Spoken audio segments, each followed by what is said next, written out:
You're listening to Weekend Game Plan on TSN 690.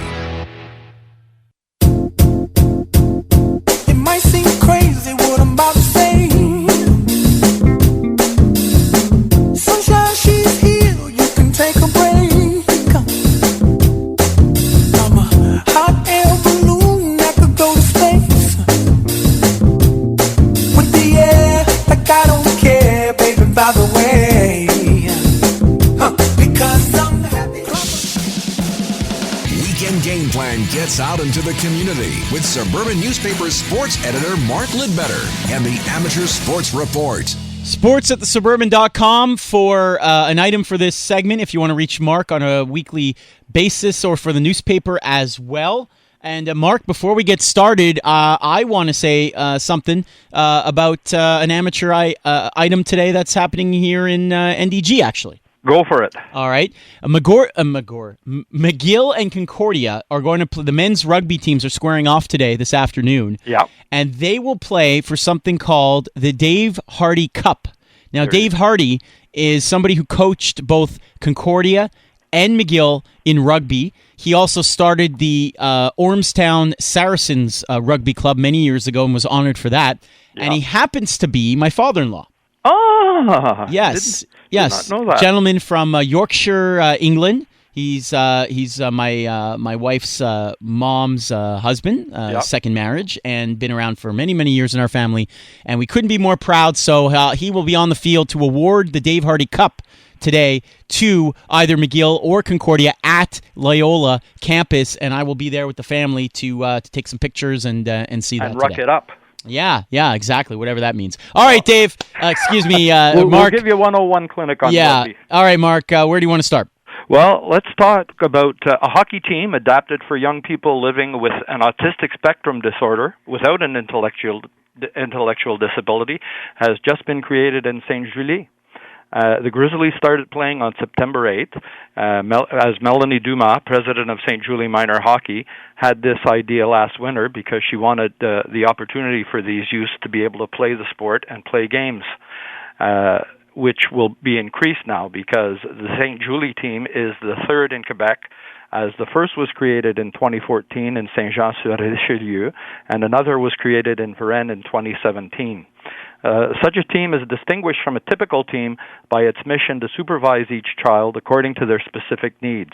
And the idea is that they can evolve at their own pace and that the focus is on certain aspects of the development of the sports.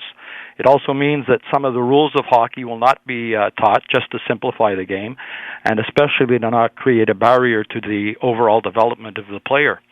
The St. Julie team is currently comprised of 12 players, and it's still in a recruitment period and can accommodate up to 40 children up to age 17.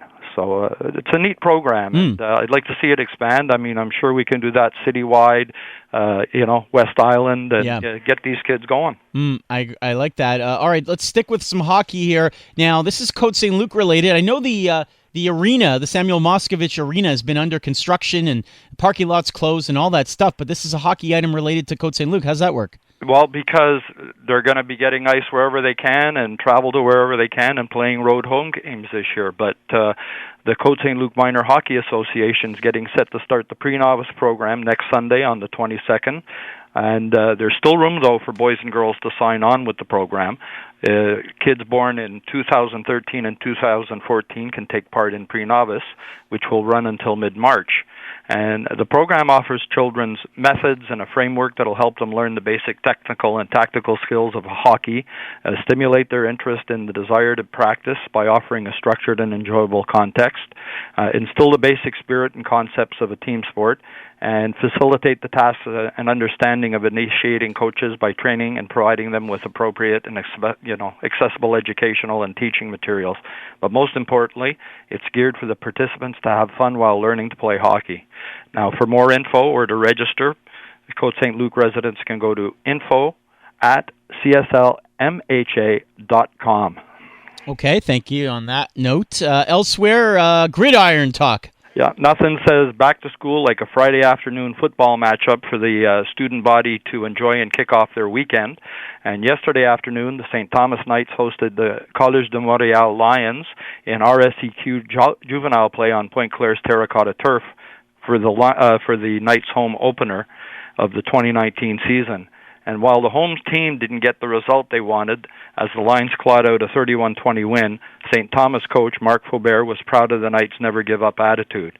The Lions held a 10-7 edge after one quarter and built to a 24-7 lead at the half, but St. Thomas made the visitors pay in the third on a pair of turnovers that the Knights' offense converted for majors. Montreal's quarterback, Jeremy Fife, though, rambled and scrambled for a pair of touchdowns. Very interesting player to watch while controlling the Lions' attack. And kicker Lucas Dandano was chipped in with a field goal to open the scoring and added 4 converts.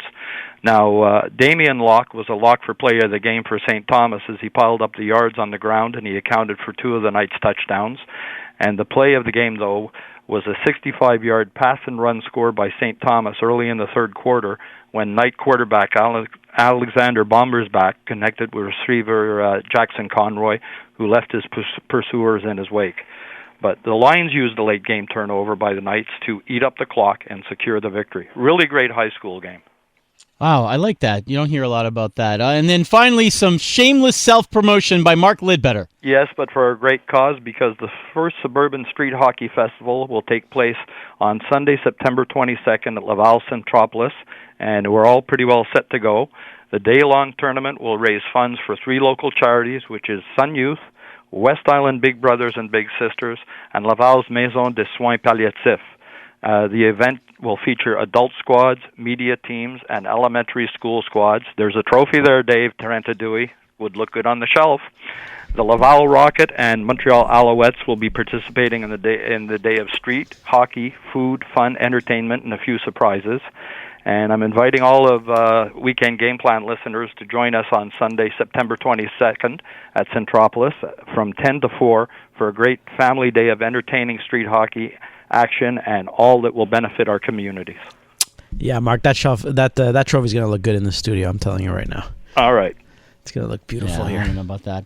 It's Weekend Game Plan. sports@suburban.com is the email address if you want to get in touch with Mark for the weekly segment here on the show, or for the weekly newspaper, or for this street hockey tournament as well. Mark, thank you so much for weighing in today. Hey, listen, enjoy the day today and the family event, and very much deserved for your father-in-law. Very much deserved. Oh, well, thank you. I appreciate that. And Mark, give me another rugby expression just so I can impress my my father-in-law. Tell him you love the play of the hookers. Oh, boy. I better not say that in front of my wife, but I will say in front of him. It's the only time you can do that, All right, fair enough. Thank you, Mark. Have a great one. Weekend Game Plan here on TSN 690. I don't know about that one. We're here until 9 o'clock. Still to come on this show today. The most electrifying guest on sports radio, Matt Cause, will join us later on, talk some CFL and some NHL. But up next, thefourthperiod.com's Dave Pagnotta, our hockey insider. Are the Habs done shopping? That's next. You're listening to the Weekend Game Plan with Matthew Ross on TSN 690.